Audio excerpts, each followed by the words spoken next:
किसी ने बड़े कमाल की बात कही है, कुछ रिश्ते ऊपर वाले इसलिए भी ख़राब कर देते हैं क्योंकि आगे चलकर हमारी ज़िंदगी ख़राब ना हो। तो आज हम एक कहानी की बात करेंगे, जो कहानी है एक बिजनेसमैन की। वो बिजनेसमैन का बिजनेस में बहुत ज़्यादा लॉस होता है, वो बहुत परेशान होता है। वो भागे भागे एक महात्मा या साधु के पास जाता है और अपनी सारी समस्याओं को बताता है कि कहता है, महात्मा जी, हम जो भी बिजनेस करते हैं उसमें मेरी लॉस हो जाती है, आप कुछ कीजिए। महात्मा ने उसकी परेशानियों को देखते हुए उसको एक चिट्ठी दिया, कहा कि बेटा ये चिट्ठी लो और घर जाके अकेले में पढ़ना।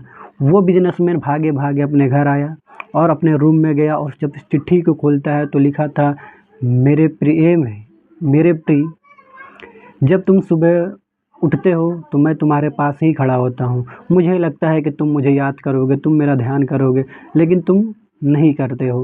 तुम चले जाते हो, ब्रश करते हो, ब्रश करके आते हो तो मुझे लगता है अब तुम मेरा ध्यान करोगे, मुझे याद करोगे, लेकिन नहीं, फिर तुम क्या चले जाते हो, नहाने के चले जाते हो। नहा के मुझे लगता है कि तुम नहा कर आओगे तो मुझे याद करोगे, तुम मेरा ध्यान करोगे, लेकिन नहीं, तुम आते हो, ब्रेकफास्ट करते हो अपने फैमिली के साथ।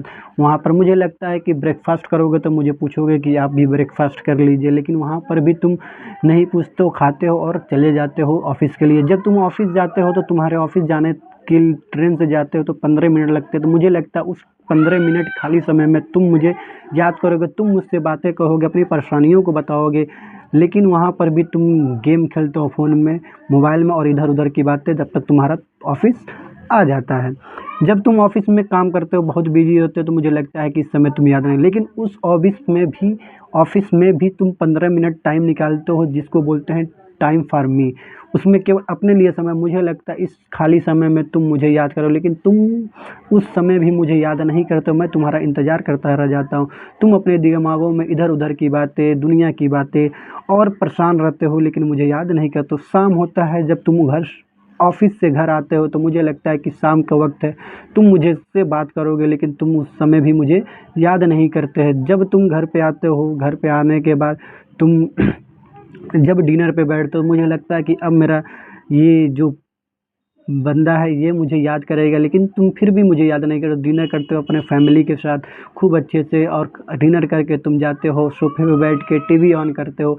टीवी में तुम बहुत देखते देखते तुम थक जाते हो। जब तुम्हें नींद आती है तो तुम बिस्तर पे लेटते हो। मुझे लगता है तुम बिस्तर पे लेटे लेटे आँख खोले खोले मुझे याद करोगे, तुम मुझसे बात करोगे, तुम अपनी परेशानियों को मुझे बताओगे, मुझसे बात करो, लेकिन नहीं करते हो तुम याद। हाँ, याद तो तुम करते हो, कब? जब तुम्हारा कोई काम फंस जाता है, जब तुम परेशानियों से घिरे रहते हो, तब मेरे पास तुम भागे भागे आते हो और भागे और कहते हो कि मेरी परेशानियों को ठीक कर दो, लेकिन उस समय भी तुम मुझे याद नहीं कर। तुम्हारा पूरा का पूरा ध्यान उस समस्या पर होते हैं जो तुम्हारे ज़िंदगी में चल रही होती है।